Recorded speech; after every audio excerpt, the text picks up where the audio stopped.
I came to pick up my daughter and my ex told me her ex was moving in and there was no discussion. So I said, then neither is the court date. The hallway smelled different. Not perfume, not cleaning spray, something heavier. Male cologne layered over our daughter's strawberry shampoo. 2 duffel bags sat against the wall near the shoe rack. Black, zippers half open. A pair of men's boots I did not recognize were placed carefully beside Olivia's pink sneakers. Jenna stood in the doorway before I could knock twice. You are early, she said. It was 6:58 p.m. Exchange time was 7 o'clock. I'm on time, I answered. She did not step aside. He's moving in. It is temporary. Do not start. There was no build-up. No preface, just a declaration. Behind her I saw the spare bedroom door open. A shadow moved past the frame. Slow, deliberate. When did you decide this? I asked. Earlier today. He does not have anywhere to go. We are adults. Be mature. Be mature. That word again. It always meant comply. Is he sleeping here while Olivia is here? And I asked. Obviously, she said. Do not make this dramatic. Olivia appeared at the end of the hallway. She held her stuffed rabbit against her chest. She looked at me. Then she looked back towards the spare room. Her shoulders tightened. Go finish packing your things, Jenna told her. Olivia did not move. Go, Jenna repeated, sharper this time. The shadow in the spare room stepped closer to the doorway. Brett. Same posture, same tight smile. He raised a hand like we were at a barbecue instead of a custody exchange. Hey man, it is just temporary. Temporary is not a legal category. I looked at Jenna. Our order says material changes in living arrangements require notification and mutual agreement, I said. She rolled her eyes. He's not moving into a war zone. He's staying in the spare room. You did not notify me. I'm notifying you now. That was not how it worked. I crouched down in front of Olivia. Are you ready? I asked. She nodded, but her fingers twisted the rabbit's ear until the fabric bent. Mom said do not make it a big deal, she whispered. I stood up slowly. Then neither is the court date, I said. Jenna blinked. You are unbelievable. No, I answered. I am consistent. Brett shifted his weight. You are really going to drag this into court? I am going to document a material change in the child's residence involving an unrelated adult male with a record, I said. The court will decide the rest. Jenna's face hardened. You are doing this because you are jealous. If I were jealous, I would argue, I said. I am filing. Silence pressed into the hallway. I took Olivia's backpack. I did not look at Brett again. As I walked to the elevator, Jenna called after me. If you do this, you will regret it. Regret is emotional. Paperwork is procedural. Inside the elevator, Olivia leaned against me. Is he staying forever? She asked. No, I said. Nothing is forever when it violates an order. When the doors closed, I opened my phone. I did not text her. I called my attorney. Material change? I said when she answered. Effective today. I did not sleep that night. Not because I missed Jenna. Not because I was scared of Brett. I stayed awake because deadlines are real in family court and I meant to file is not a defense. At 3:14 a.m., I sat at my kitchen table with the custody order printed out, highlighted like a crime scene map. The paper smelled like toner and stale coffee. The words were not dramatic. They were precise. Material change. Notification. Adult occupant. Child stability. At 7:05 a.m., I dropped Olivia at school. She got out of the car, paused, then said something small that landed hard. Mom told me not to say his name around you, she whispered. My hand tightened on the steering wheel. Did she say why? I asked. She shrugged. Her eyes went to the ground. Because you get serious. I watched her walk to the entrance. Her rabbit was tucked into her backpack like contraband. When I got back to my car, I did not call Jenna. I did not warn her. I called attorney Heather Cho. Emergency motion, I said. Heather did not ask how I felt. She asked for facts. Timeline. Yesterday at 6:58 p.m. she told me he is moving in. No discussion. Olivia is there during her parenting time. Any written proof? She texted last night. Do not start. It is temporary. Any threats? She said I would regret it. Heather paused. I heard a keyboard click. Then her tone sharpened. Do you have third-party documentation that he's actually there overnight? That was the hinge. People lie in court. Paper does not. I can get it, I said. I drove straight to Jenna's building. Not to confront her, to document. Her building was mid-rise, professionally managed, the kind that loved rules and hated surprises. There were cameras at every entrance, a concierge desk, a leasing office that smelled like air freshener and quiet judgment. I introduced myself to the property manager, Miss Romero, with my calmest voice. My name is Caleb Stone. I was listed as an authorized guest for Unit 1407 during my relationship. I have a child who stays there. I need to confirm whether an additional adult has been residing there overnight. Mrs. Romero blinked, already defensive. We cannot release tenant information. I am not asking for tenant information, I said. I am asking for building security footage for a safety matter involving a minor.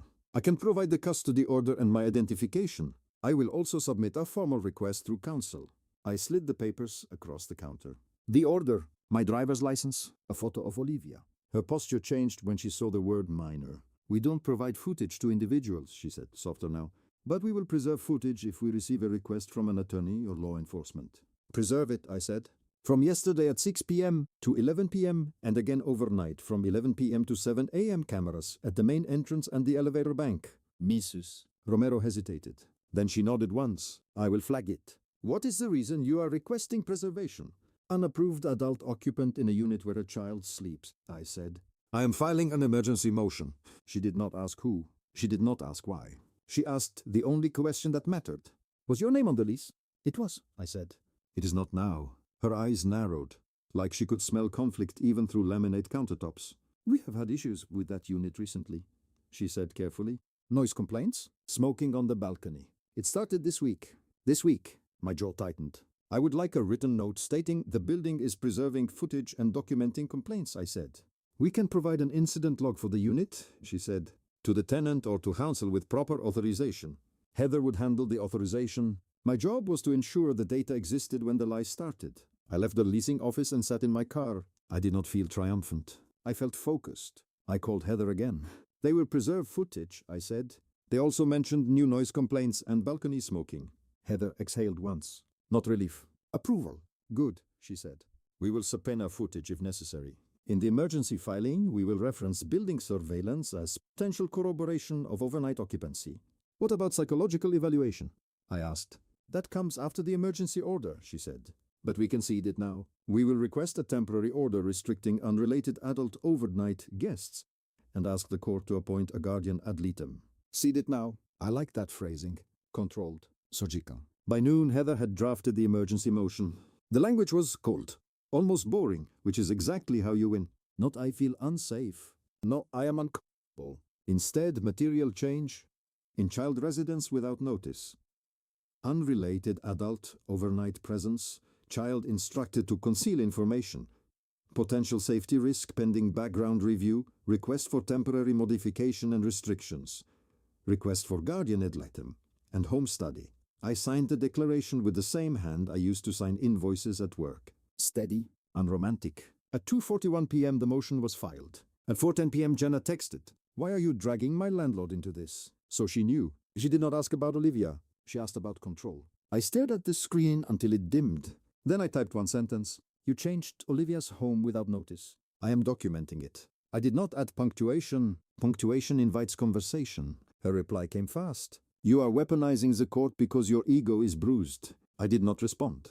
At 6:30 p.m. Heather forwarded me the hearing notice. Emergency hearing. 72 hours. The court would speak, and by then the cameras would have already recorded who walked through that door and how long they stayed. The footage came in at 9:12 a.m. the next morning. Not to me. To Heather. She forwarded only a single line first. You need to see this before the hearing. Attached was the incident log from Jenna's building. Timestamp 12:43 a.m. location 14th floor hallway. Complaint. Loud male shouting. Profanity. Door impact sound. Child crying heard.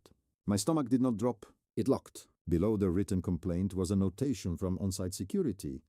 Responded to noise disturbance. Male occupant identified as guest. Female tenant stated argument was private. Child visible in hallway briefly. Child visible in hallway. The hallway camera clip was timestamped down to the second. 12:41:17 a.m. Brett exits unit 1407. 12:41:26 a.m. He slams the door hard enough to shake the frame. 12:41:31 a.m. His voice echoes. You do not tell me what to do. 12:41:42 a.m. The door opens again. Jenna appears barefoot. 12:41:48 a.m.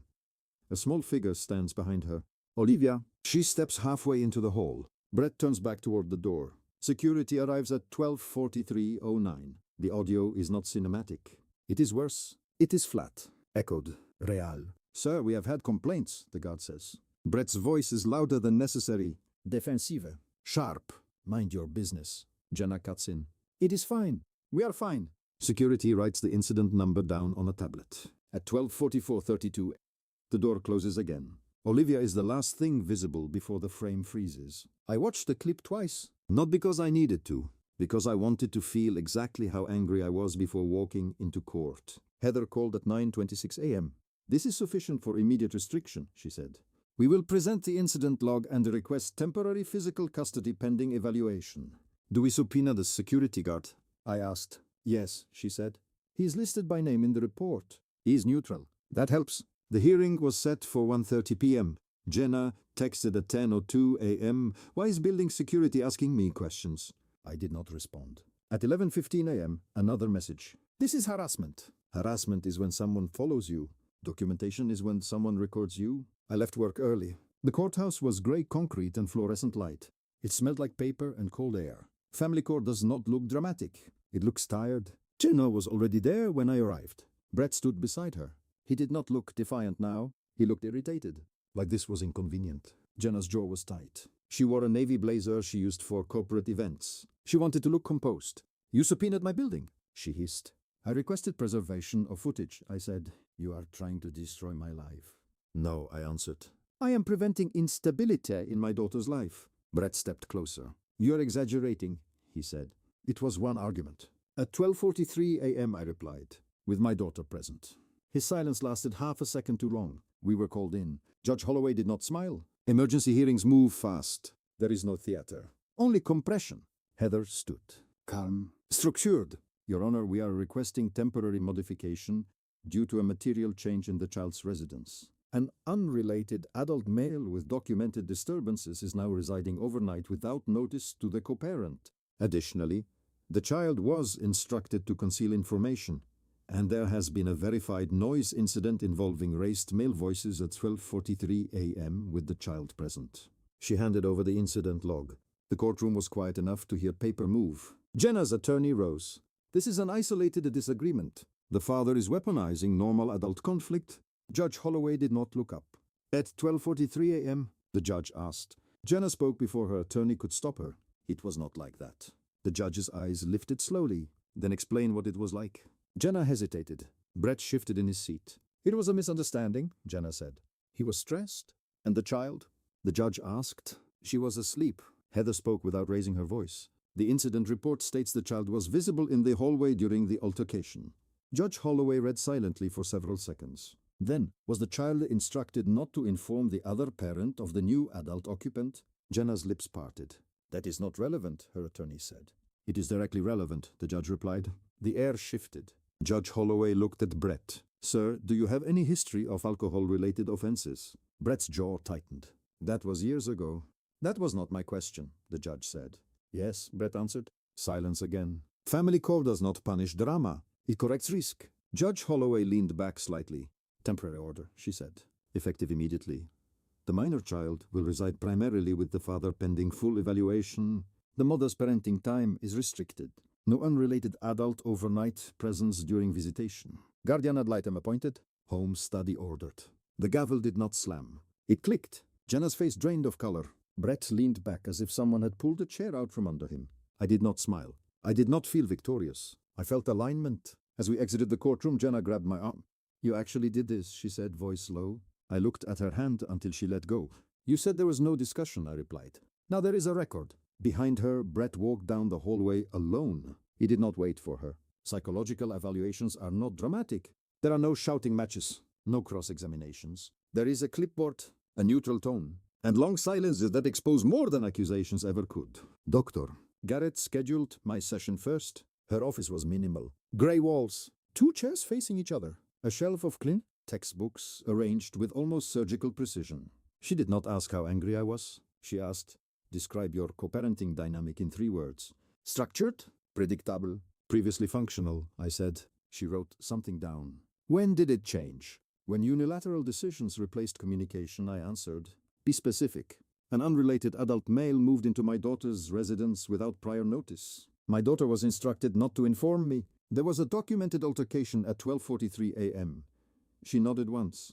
"How do you handle conflict?" "I document. I de-escalate. I involve process." "Do you attempt reconciliation before escalation?" "Yes." I asked questions at the door. I did not argue. I feared. Her eyes stayed on me for a few seconds longer than necessary. Do you believe the mother is dangerous? No, I said. I believe she's impulsive under stress and prioritizes control over collaboration. That was the most emotional sentence I allowed myself. Doctor. Garrett wrote it down word for word. The home study followed. She walked through my apartment slowly. Olivia's room was quiet blue, books stacked in height order, a calendar on the fridge marked with custody exchanges and school deadlines. Doctor. Garrett observed Olivia at the kitchen table coloring. What happens when you feel worried? She asked Olivia gently. I go to my room, Olivia said. Or I ask Dad. Does that tell you to keep secrets? Olivia shook her head immediately. Doctor. Garrett did not react. She only noted. 2 days later she visited Jenna's unit. The hallway camera had already been subpoenaed. The tension in that building was visible even before the door opened. Jenna greeted her with a smile that did not reach her eyes. Brett was not present. He had stepped out. Convenient? Doctor. Garrett sat at the dining table. Tell me about your co-parenting relationship, she began. Jenna crossed her legs tightly. He is rigid, she said. He escalates small issues. Can you give an example? He filed an emergency motion because I helped someone. Why did you not inform him beforehand? Jenna hesitated. Because he overreacts. Is that your determination alone? Doctor, Garrett asked. I know him. Did you consider that introducing a new adult into the child's home might require collaborative discussion? Jenna's tone sharpened. I do not need permission to live my life. Doctor, Garrett remained still. This is not about permission, she said. It is about co-parenting insight. Jenna's jaw tightened. He cannot control who I date. Correct, Doctor. Garrett replied. But joint legal custody requires shared major decisions impacting the child's environment. Silence stretched across the room. Do you believe asking the child to withhold information was appropriate? Doctor, Garrett asked. Jenna exhaled through her nose. It would have caused conflict. With whom? Doctor, Garrett asked. With him. Not with the child. That question lingered. Jenna looked away first. The home environment review was clinical. The spare room contained Brett's clothing. Shoes lined near the closet. A toothbrush on the bathroom sink. Not temporary. Doctor. Garrett made no comment. But she measured. On the way out she paused. How do you resolve disagreements with the father? She asked one final time. Jenna's response came without reflection. I do what is best. He adapts. Doctor. Garrett closed her folder softly. Co-parenting is not a hierarchy, she said. 3 weeks later, the evaluation report was filed with the court. Heather forwarded it to me without commentary. The language was restrained. Professional. Devastating. A mother demonstrates conflict decision-making pattern. Limited co-parenting insight regarding shared legal custody obligations. Tendency toward unilateral action without collaborative consultation. Child exposed to adult relational conflict during late-night incident. Recommendation. Structured custody with primary physical residence remaining with father pending demonstrated behavioral adjustment. I read it twice. There was no insult in it, no moral judgment, just pattern recognition. Jenna called that evening from a blocked number. You turned a therapist against me, she said. No, I replied. You spoke? This is not fair. Fair is irrelevant, I said. Documented is relevant. She was quiet for a moment. You think you won?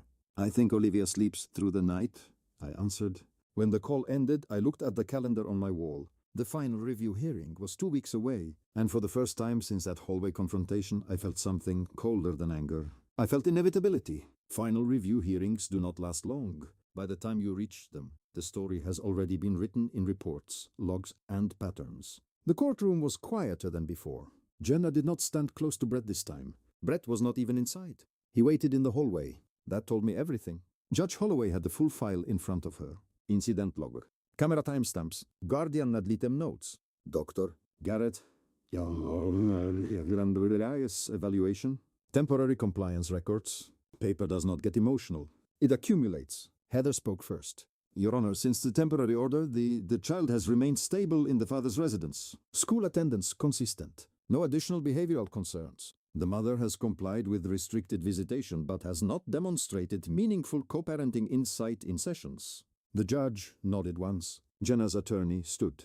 The mother loves her child. This was a relationship misunderstanding that escalated. The judge looked at Jenna directly. Do you understand why your unilateral decision triggered court intervention? This was the moment. Not dramatic. Not loud. Just a question. Jenna inhaled. He overreacted, she said. The courtroom air shifted slightly. The judge did not blink, even after the incident at 12:43 a.m. That was one argument, Jenna replied. And instructing the child to withhold information? Jenna's lips pressed thin. I did not want conflict. Judge Holloway closed the file gently. Joint legal custody requires cooperative decision-making, she said. Not post-fact notification? Silence. The judge continued. The court finds a demonstrated pattern of high-conflict unilateral decision-making. The child was exposed to adult altercation during late hours. The mother has shown limited insight into the impact of those actions. There was no anger in her tone, just resolution.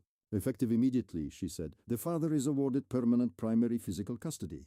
The mother will receive structured visitation contingent upon continued counseling and compliance with court-ordered co-parenting education. Joint legal custody remains, but major residential changes require documented mutual consent. The words landed clean. Permanent. Jenna's shoulders stiffened. For the first time since this began, she did not argue. She did not accuse me. She did not look at Brett. She stared at the bench as if the bench had betrayed her. The gavel clicked. That was it. No explosion. No dramatic music. Just a custody order signed and entered into record.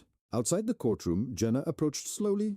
You destroyed everything, she said quietly. I did not respond immediately. I enforced boundaries, I said. You could have talked to me. I did, I replied. At your doorway. Her eyes flickered. Not anger now. Something else? Recognition, maybe. Brett passed by us without stopping. He did not meet her eyes. He did not meet mine. Temporary had ended. That evening, Olivia ate dinner at my kitchen table. She did not twist her rabbit's ear. She did not whisper. She asked if we could plant something on the balcony for spring. Yes, I said. Routine is quiet. Stability is quiet. Non-negotiable is quiet. 2 weeks later, Jenna sent a formal request through counsel to modify her visitation schedule. This time, it included the phrase subject to mutual agreement. Paperwork changes people, sometimes faster than apologies. I do not hate her. I do not celebrate. Family court does not feel like winning. It feels like correction. When someone tells you there is no discussion in a shared life involving a child, the discussion is already over. You just decide where it happens next. For me, it happened in front of a judge. And now Olivia sleeps through the night. That is the only metric that matters.